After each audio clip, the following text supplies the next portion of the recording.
Well, the celebration in the air is World Food Day, and while the theme hand in hand for better food and better future sounds optimistic, here in the Niger Delta, the question many are asking is who exactly is working hand in hand with whom? The region feeds the nation with oil, with the irony of not being able to feed itself comprehensively with food.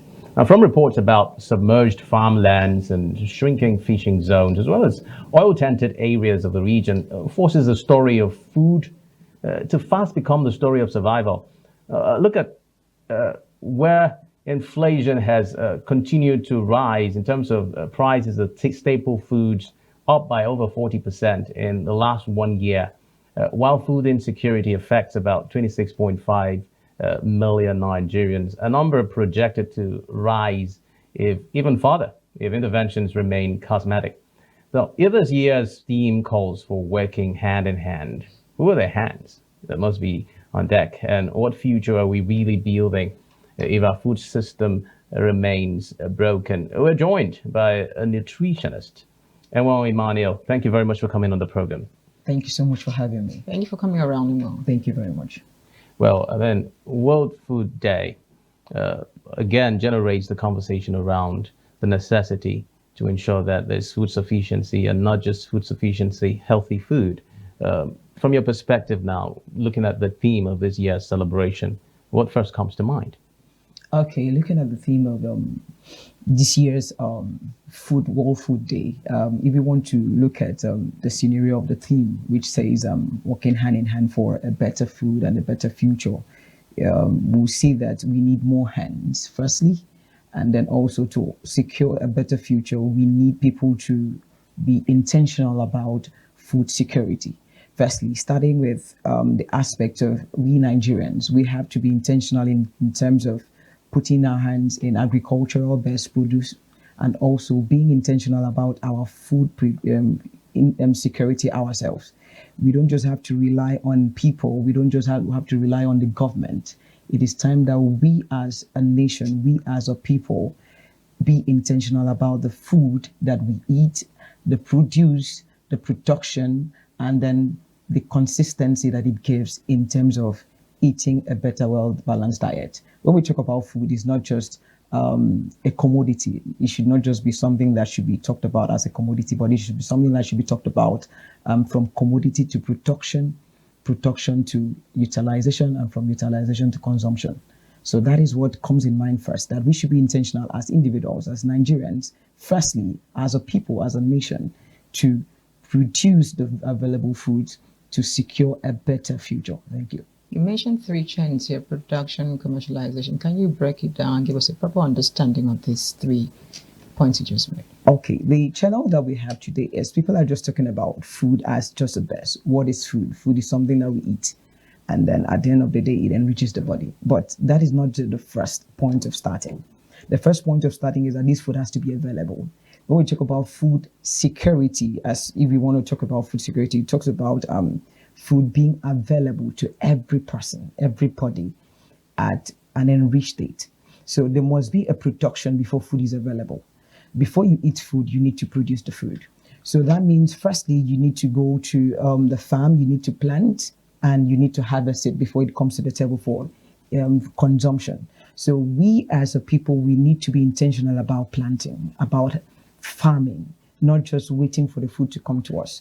So we don't just rely on just the government to do the farming or to do the planting. We have to be intentional about planting, about farming, the farming system, and then take it to the production, and then from the production to the consumption. And then it can make a good use to our system and to our health. Well, when you talk about food sufficiency, what are those major factors hindering the production of food in our country? All right, we have a lot of factors that are actually hindering the food sufficiency. One is the insecurity issues that we're having. I think early this year we had serious issues about rice availability. And one of the things that hinders food sufficiency is lack of availability. Of course, there are 4 pillars of food security. We have availability, we have accessibility, we have utilization, and we have stability. And these things are like a chain which comes from the top. They have to be available foods.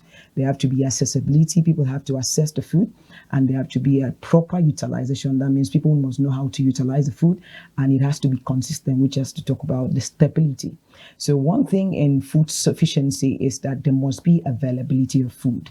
And what affects it is if there is a shortage of food, one, if we have issues in producing this food, like the country, the states that are producing the food or the localities that are producing this food, if we have a shortage, or if we have issues like we've been having the banditries, the poor weather condition, and then also the lack of mechanization in terms of farming, and also the lack of funding the farmers.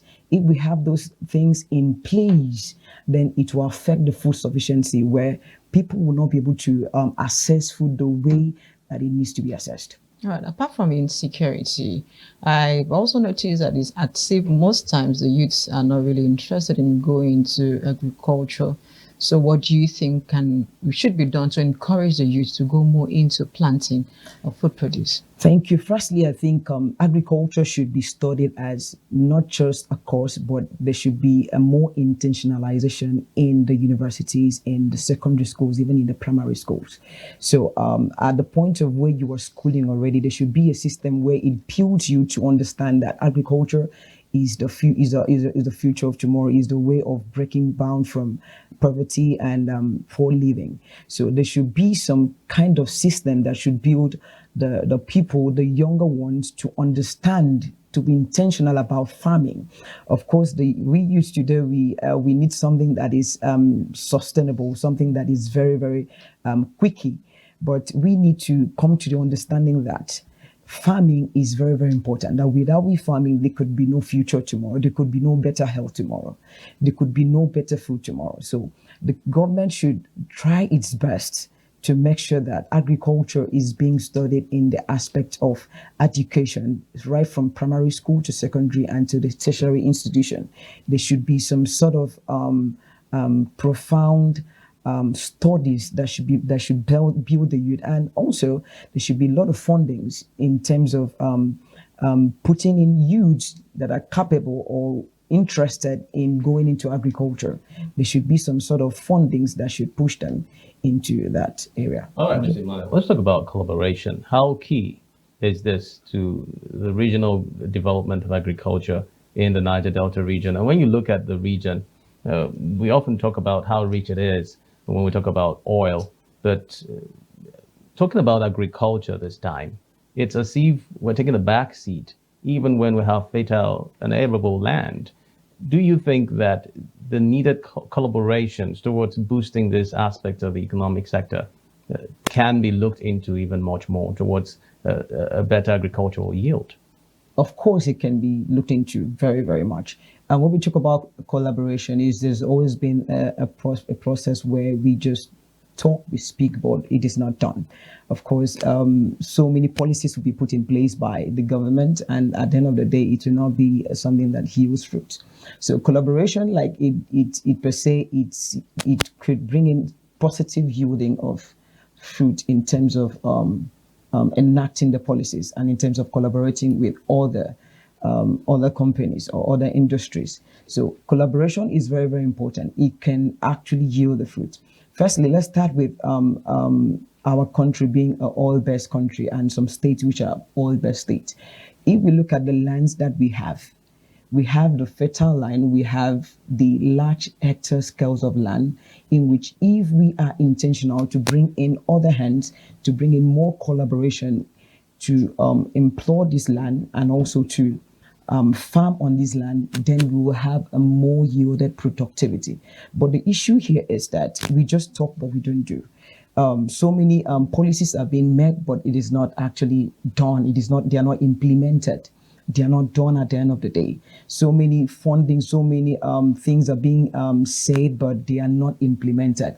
So if we follow the aspect of implementing this collaboration, like the one that was, I think, billions of naira was actually released for funding in terms of funding the agricultural aspect early this year.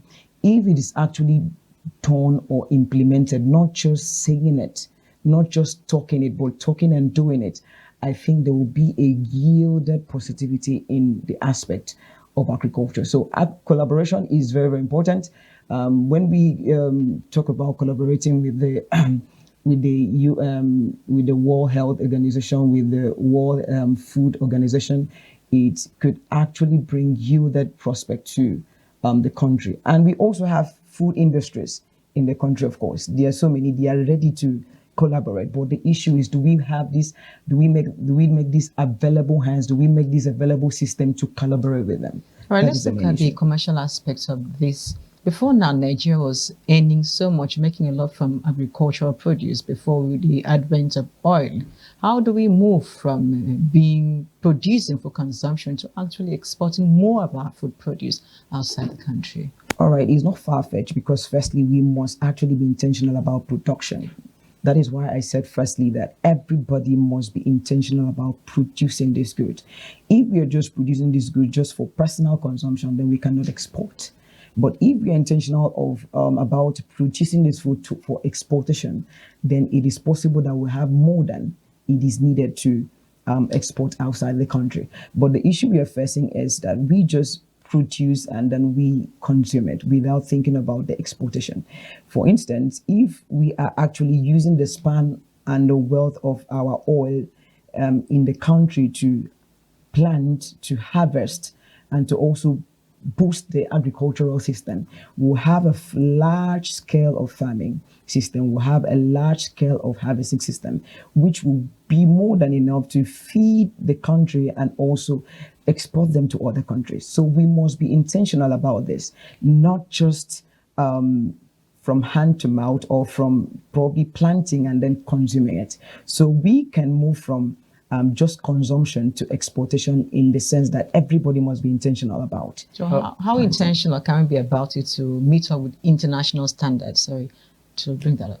Okay, of course we can be intentional. The governor of Akwa Ibom State, His Excellency Pastor Moino, recently did something which was so recommendable, giving the civil servants, I think, the first Friday off to go into farming system and some other things. If we can start from there. And then I think there was also another policy that enacted that every garden around your area, if you can be intentional about every piece of land that is around you, planting and harvesting, then it's something that can grow. I think there was something that was leveled about around there, that anybody that comes out first will be awarded with some profit and all of that. What am I trying to say in essence? If all these policies are triggered to make sure that everybody is intentional, that's the point of intentionality. Yeah. So firstly, the governor was intentional about making every citizen, about making every civil servant to be agricultural intentional. So if we can also personally vow or apply that route, making sure that we utilize these policies, we also bring in ourselves to make sure that we sit down, we utilize all the local lands that are around us. Why I asked that question is because there was a time the NAFDAC boss complained that most of the produce produced from Nigeria is not up to standard and cannot compete favorably with the international market. That was why I asked, how intentional can we be if we produce? How do we package? How do we meet up with the international community? Talking about that's also a nutritionist question that also asks regarding how qualitative the kind of food we produce here are. Okay, so just before you cut me, when we were talking about the being intentional about the food that we produce, firstly, if we want to meet up with the international level, then the NAFDAC itself must come down to the aid of making sure that food that are being produced by the citizens or by companies or industries are being properly checked. And then two, so many weather conditions and so many things affect the food that we produce. So many times the system that we use to produce food are being affected by, one, the food handlings that we utilize in the system, and then two, the facilities that we use to produce this food. So if these things are properly checked with the help of the NAFDAC, probably checking them properly, then our food can actually meet up with the international standards. But when they are not properly checked, when they are just overlooked and we just go about that thing, then it will not meet the international standard. So there must be a point of checking every food, the way it is handled and the way it is utilized.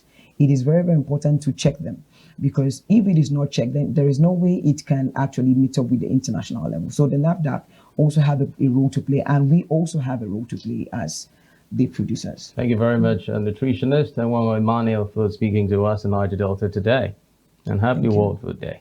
Thank you for your time. Thank you very much. All right, so that's the size of the program Niger Delta Today. Thank you very much for watching, and of course, do enjoy other programming. My name is Xavier Robert, wishing you a terrific day. And I am Siphon Ode. Good afternoon.